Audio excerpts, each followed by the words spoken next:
Howdy, everyone. Are you a diehard movie fan who can't get enough of your favorite films? Then we have just the thing for you. Go to moviesbyminutes.com, the ultimate destination for movie enthusiasts like you. Moviesbyminutes.com is the hub for all things movies, but with a unique twist. Instead of watching a film in one sitting, you can dive deep into your favorite movies 1 minute at a time. It's like getting an exclusive behind the scenes pass to your most beloved movies, and we break down iconic movies into bite sized episodes where our hosts dissect and discuss each minute of cinematic magic. Whether you're a fan of action-packed blockbusters, heartwarming rom-coms, spine-chilling thrillers, or even classic masterpieces, moviesbyminutes.com has a podcast series for your every genre and taste. Get ready to enhance your movie watching experience like never before. Moviesbyminutes.com. It's like having a front row seat to the magic of the silver screen, 1 minute at a time. Don't miss out on this cinematic adventure, folks. Visit moviesbyminutes.com today and unlock a whole new dimension of movie appreciation.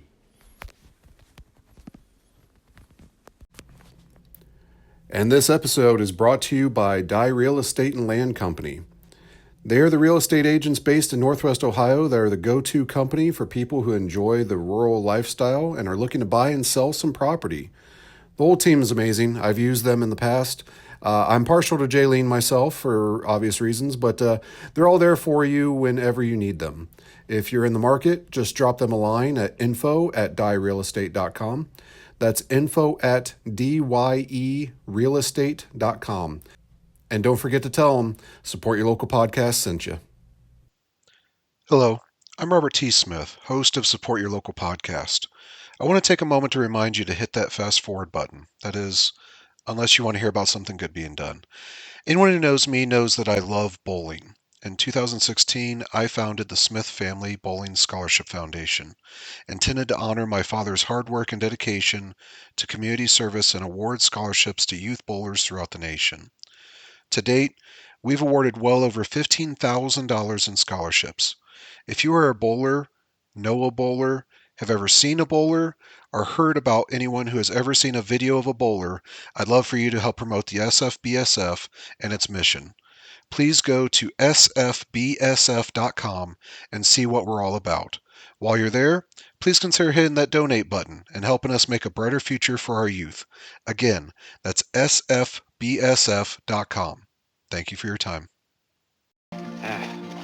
Gaily bedight, a gallant knight, in sunshine and in shadow, had journeyed long. What's that all about? Just a poem, one of Johnny Diamond's favorites. Let's see. Gaily bedight, a gallant knight, in sunshine and in shadow, had journeyed long, singing a song, in search of El Dorado.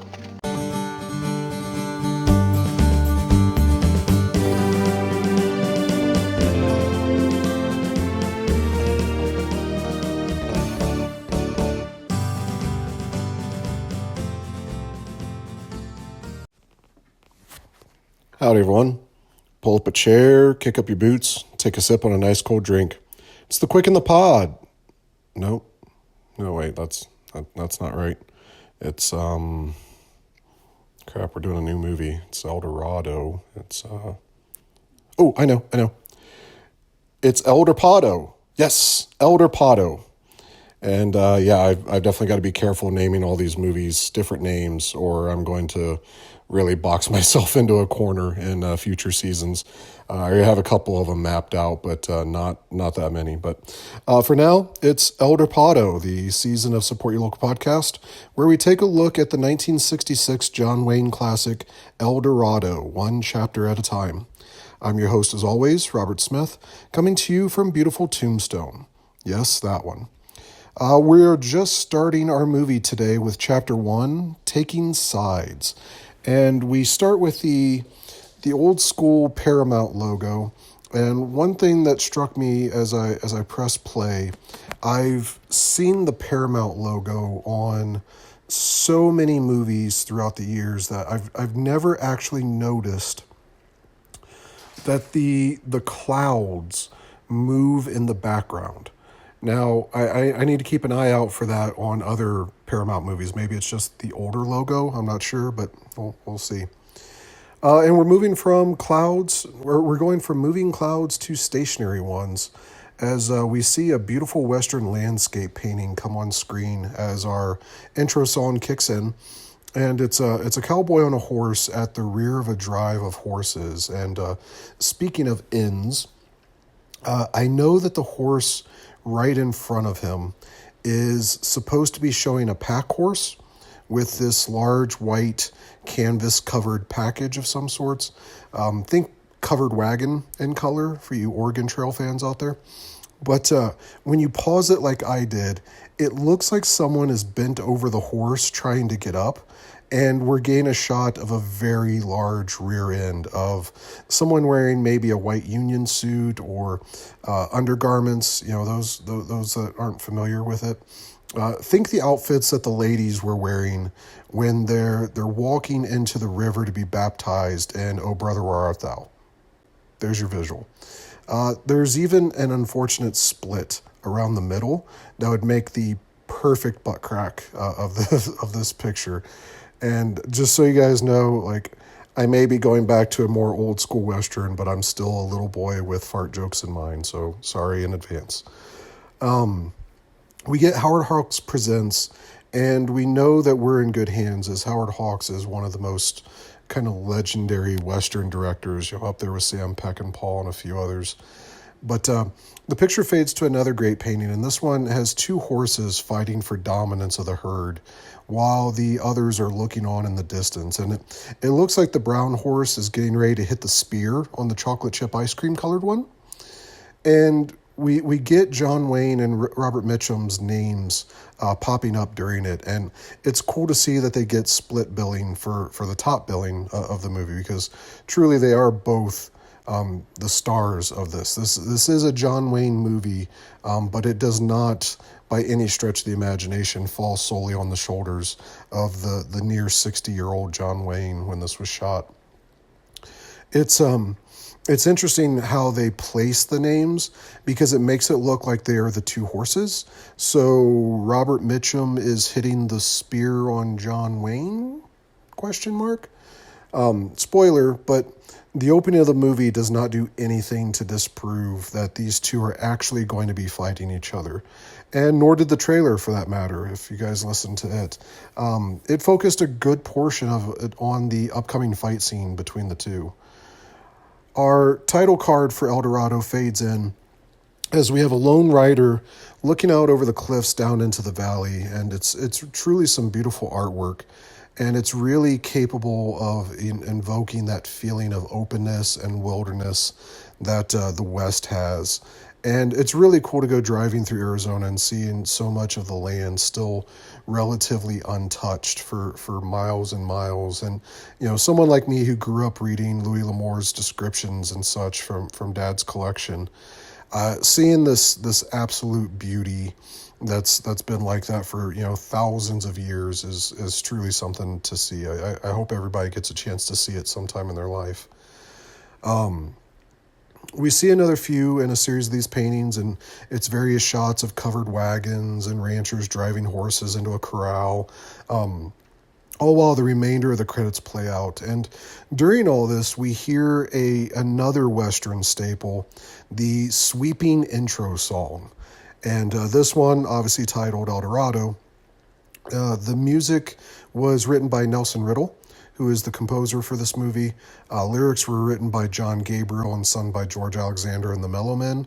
It's a great example of these kind of over-the-top ballads that used to accompany these Westerns. You know, think of the opening of Blazing Saddles, and, you know, that was an attempt to parody these songs because that was, in fact, the norm during the boom of these Western movies.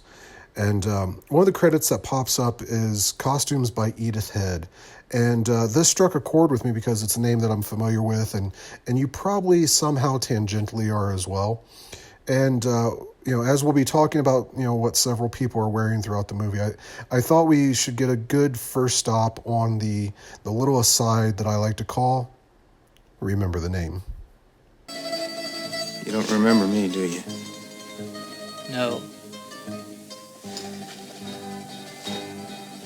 You Remember this hat? Well, why in the hell would I remember a hat? That's right, everyone. Welcome back to the segment we like to call Remember the Name. It's back. We're going to jump in and do a deep dive of one of the movers and shakers, one of the cast and crew of the movie that we're going over. Today, we're going over one Miss Edith Head, who is the costume designer for our movie. Edith Head was born in 1897 in San Bernardino, California. She started out in 1924 working as a costume sketch artist at Paramount, and very, very, very quickly worked her way up to prominence in Paramount, becoming the head of the costuming department there. She is mostly famous for being the most decorated woman in Academy Awards history. She's actually won 8 Academy Awards for Best Costume Design. She's been nominated 35 times. Let that sink in, guys. 35 times she's been nominated for an Oscar for her costume design. It goes back all the way to 1948, where she was nominated for the Emperor Waltz. Then she won 4 consecutive ones from 1949 to 1951 for the heiress, like the heir to a throne. All About Eve, Samson and Delilah, and A Place in the Sun. She was then nominated for Carrie. Not that one. This is in 1951. The Stephen King novel did not exist yet. She comes back again the next year, The Greatest Show on Earth, nominated. Then she won 2 consecutive ones for Roman Holiday and Sabrina. And then she was nominated for The Rose Tattoo, To Catch a Thief, The Proud and Profane, nominated for The 10 Commandments. And this one struck me. So I haven't done enough research to find out who won the costume design for this, but of the movies on this list that you'd think, won all the Oscars, you would think 10 Commandments would be one of them. But nope, just a nomination. The nominated for Funny Face, The Buccaneer, Career, The Five Pennies. She won once again for The Facts of Life, not the TV show. And the nominated for Pepe, Pocket Full of Miracles, The Man Who Shot Liberty Valance, quite possibly a Stay Tuned season. My Geisha, Love with the Proper Stranger, Wives and Lovers, New Kind of Love, A House is Not a Home, What a Way to Go, The Slender Thread, Inside Daisy Clover, The Oscar, Sweet Charity, Airport, comes back for her final win in 1973 for The Sting, and then has 2 more in 1975 and 1977, the nominations, The Man Who Would Be King and Airport 77. So, holy shnikes. I mean, you pull her up in Wikipedia and there's only a few years between 1948 and 1977 that this woman was not nominated, at least nominated for an Academy Award. So it goes to show that she is, the reigning queen in the fashion industry. Obviously no longer with us. She would be 130 roughly years old if she wasn't. I know her for a couple things. I don't necessarily know her as the person that does these movies. I don't get that deep into the credits when it comes to that stuff. I know her as a guest appearance on an episode of Columbo. I know many of our fellow Movies by Minutes guests, they always harp on Columbo. Shout out to you guys. Me too. She was in the episode 1973, Requiem for a Fallen Star, and she plays herself. She is the costume designer for the actress who is the spoiler, is the murderer in that episode. But she comes out as herself, and she's trying to get her all dressed up, and she actually had her Oscars that she had to date strewn about in the background. So you get to see those are Edith Head's Oscars, and that is in fact Edith Head. For those of you that aren't into the old school type stuff, you're going to recognize Edith Head, but you may not know why. So she is very much the template of Edna Mole from The Incredibles. The short little lady with glasses and the hair that creates the costumes for The Incredibles. It's very much a nod towards her and her legendary status in Hollywood. So when you see Edna Mode in The Incredibles, that is Edith Head. And if you go online and you look up Edith Head, you'll see like that's who that is. And just the coincidence of Edna being the costume designer for the bigger than life stars in regards to the superheroes. So an amazing career. Shout out to her, and definitely as we go through the movie, you're going to see very, very authentic, very, very detail-oriented Western clothing, something that she was very familiar with. As you see, she had quite a few Westerns under her belt in regards to the movies that she's had. So just a quick deep dive into one Edith Head, our costume designer. This has been Remember the Name. Hey, I suppose I've asked this before, but just who is he? Tell him your name, Mississippi. Alan Badillion Traherne. Well, no wonder he carries a knife. And we're back.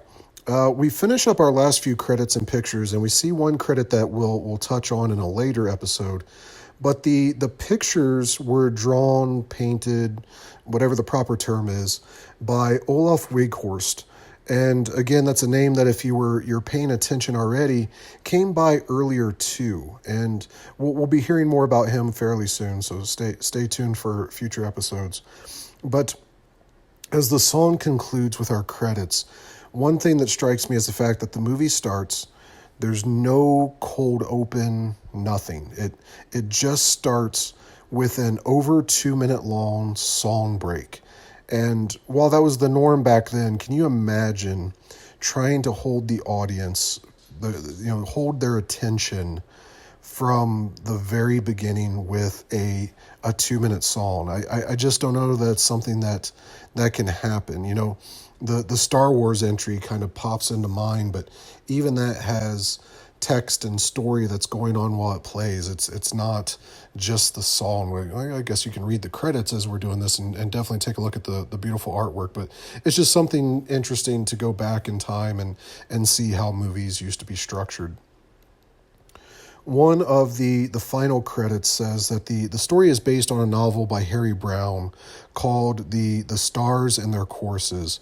And I did some searching. You can definitely find this novel. I've not read it personally, but in doing some trivia and some research, I did find that the author actually asked to have that credit removed because the finished product of the movie did not really reflect anything that is in his novel.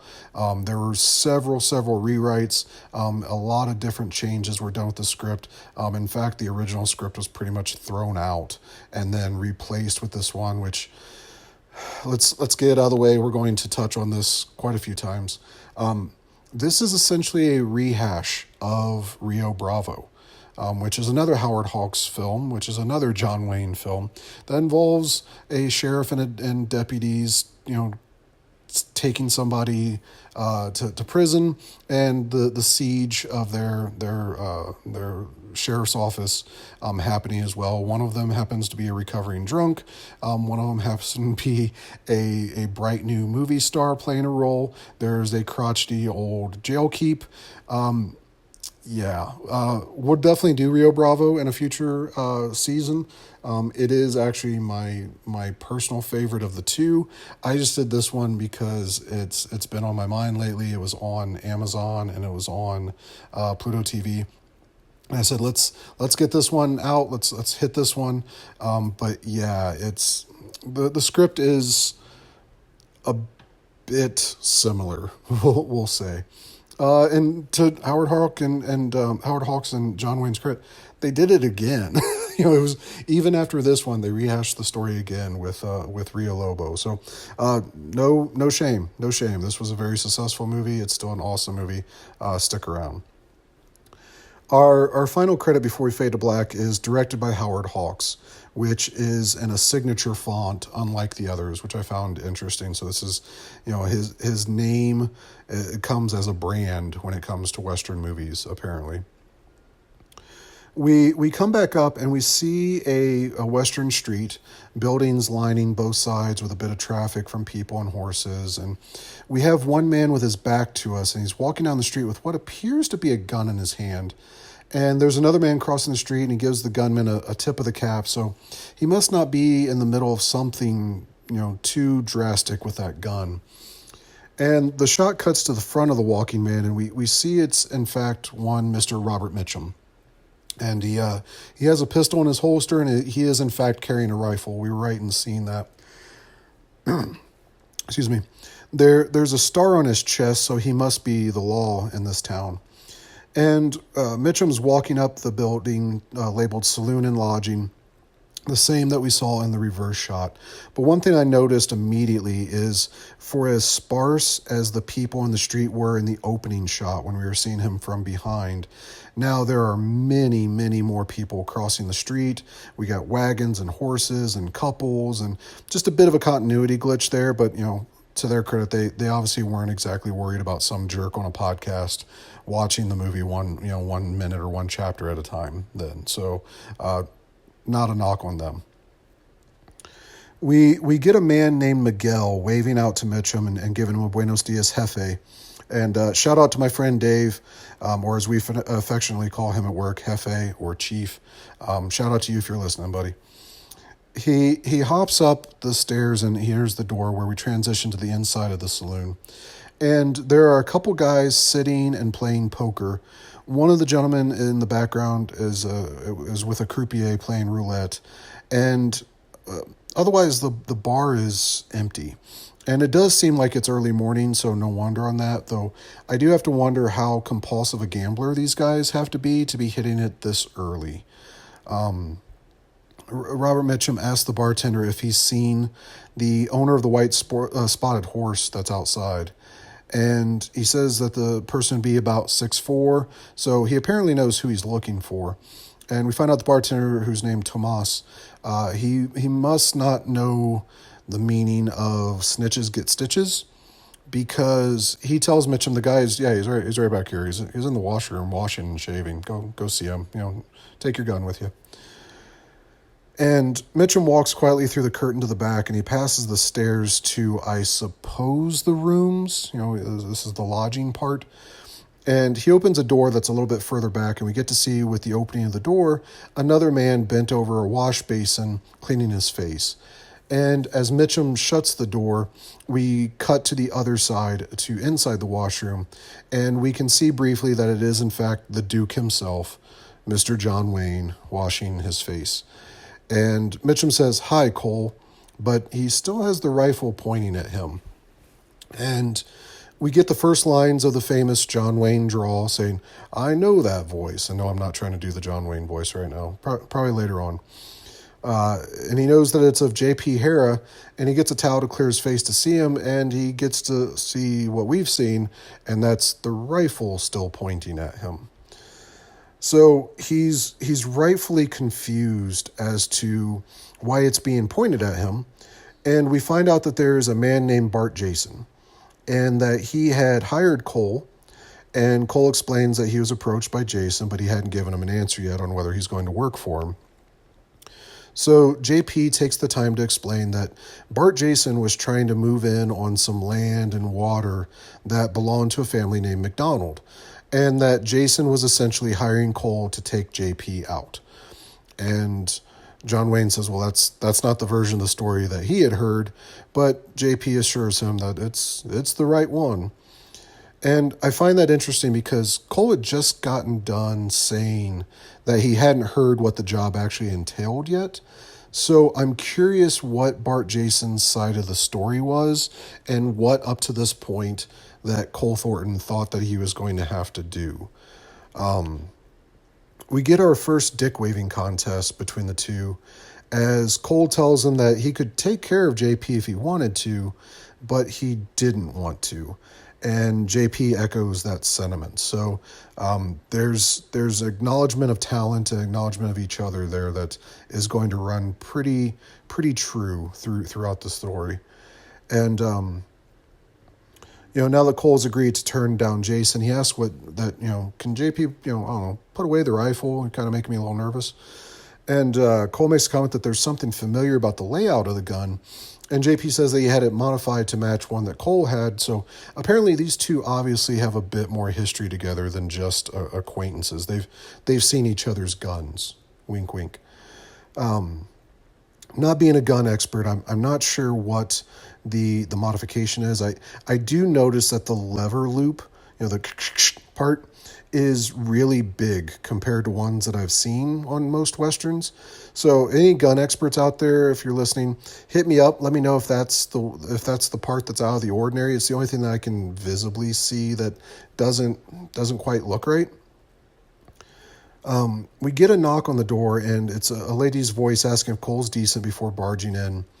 And JP ends up getting stuck behind the now open door, out of sight from the lady. She bursts in and begins hugging on John Wayne before noticing the sheriff standing there. And she bursts into laughter at the look of, what the fuck, on the face of Robert Mitchum. And apparently she had known both of them at some points in her life.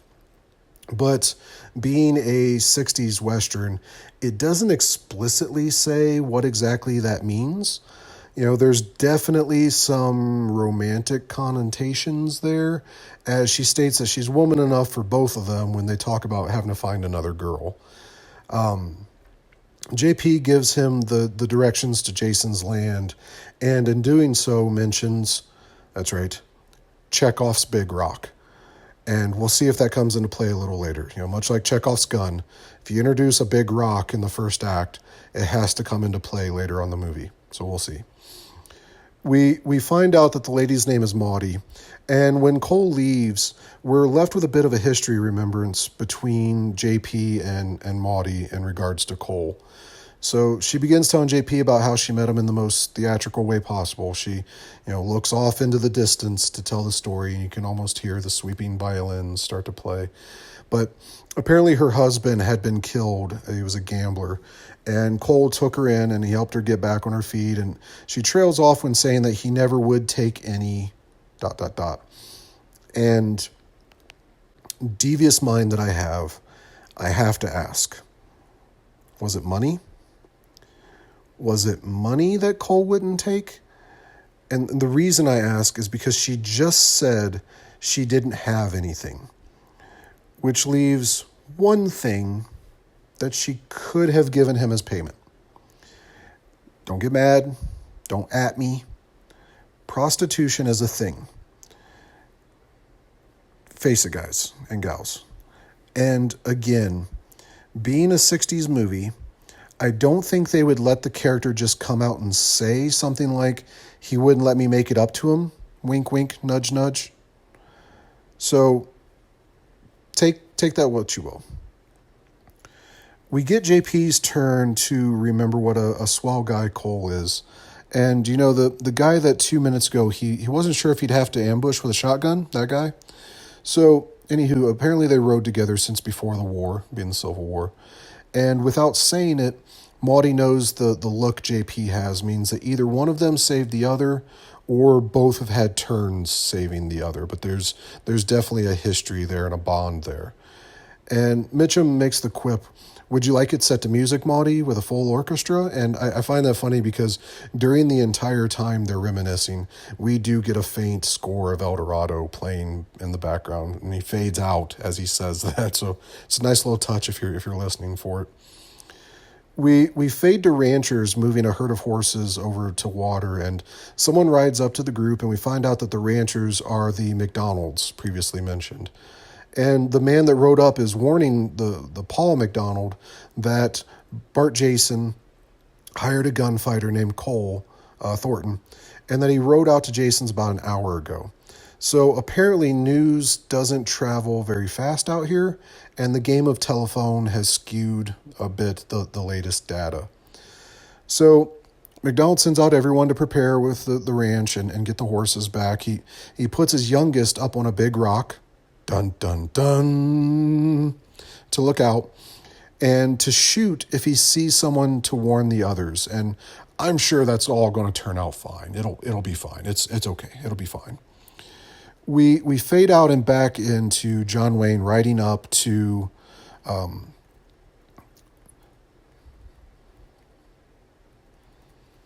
We fade out and back into John Wayne riding up to a ranch hand, and this is supposedly Texas, but it was actually shot at the old Tucson studios, and yes, that's the same place as The Quick and the Dead. I see a mountain in the background that looks just like the ones we have right where I live, and could very well be the exact same mountains. I'm not entirely sure the logistics there. The ranch hand tells him where to find Bart Jason, and the Duke rides up to the house.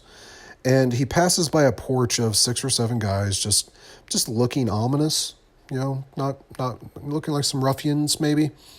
And I'm going to guess these guys aren't exactly ranchers. They don't strike me as the caballeros type, Bart Jason walks out of the door, and we see he's played by Ed Asner of Mary Tyler Moore fame. And he tells Cole to get down and make himself comfortable, but the Duke turns him down. And he tosses what's left of Jason's expense money back to Bart Jason. And it's a good thing people weren't as sue happy as they are now. Using up some expense money with Jason expecting it to be part of their employment agreement, I'd say as an HR guy, he probably has a strong case against him on that. But, what are you going to do? Take down the Duke? Jason correctly figures out that Cole would not have turned him down without talking about it first, and that he must have talked to somebody else first. So he then accuses him of being scared to face JP, which, to his surprise, Cole agrees. And Cole then tells him that if the ragtag group of 7 guys is all the guns he has, don't tangle with JP, because he's telling him he's that damn good. And as he's smack-talking, one guy starts casually walking towards a horse with a rifle on its side, and Cole calls him out on it, echoing his own casual walk to his pistol with JP earlier. And the man we now know as, "Hey, Fancy Vest," is chided by Jason, because even if all of these guys drew on Cole was going to shoot Jason first, and he's the money. You don't let the money get shot. Rule number 1. They part ways, and we get to see a scene that I've remembered ever since the very first time watching this as a kid. The Duke puts his horse in reverse. I'm admittedly not a horse guy. Well, mostly. So maybe it's not a big deal to see someone put a horse in full reverse. But it is one of the coolest things I've ever seen in a Western, because you just never see it. Rearing back, doing the thing, yes. But to have it actually back up all the way back to the road is so friggin' cool. Go watch it. Go watch it just for that part. And it's practical, because it allows him to keep facing forward towards Bart Jason and the Ragamuffins. So he's doing it with a purpose, and it makes sense. I love it. With him safely back on the road and a boom, boom, boom of the orchestra of half sound of failure for Jason and half ominous tone, Jason turns back and goes inside. And our scene finally ends with the Duke riding towards the screen. So where does this take us? The Duke was hired to fight Robert Mitchum. But after a few words between the two, he's turned down the big bad boss, and he's rode off into the sunset. So, hey, I hope you guys have enjoyed 1966 Dorado. That's it. The movie's over. There's nothing left to... No. So, obviously, there's going to be a whole lot more to come. So I have to ask, what will Jason do now that Fancy Vest is his best option? Will Luke ever get off that big rock? Is there an Eiffel Tower in Maudie's future with JP and Cole? Is there an Eiffel Tower in the past with Maudie, JP, and Cole? Find out this and more when we return next time with El Dorado. But until then, folks, as always, check us out on Facebook and Instagram. We are at Support Your Local Podcast. Please take the time to like and follow us there. If you have a free moment, something that is absolutely free, but you can help me out a great deal with, is rating and reviewing us on whatever podcast you find us on. Until we meet again, folks, I love you, and please, please, please always support your local podcast. And when his strength failed him at length, he met a pilgrim shadow. "Shadow," said he, "where can it be? This land called El Dorado." Over the mountains of the moon, down the valley of the shadow. "Ride, boldly ride," the shade replied. "You search for El Dorado.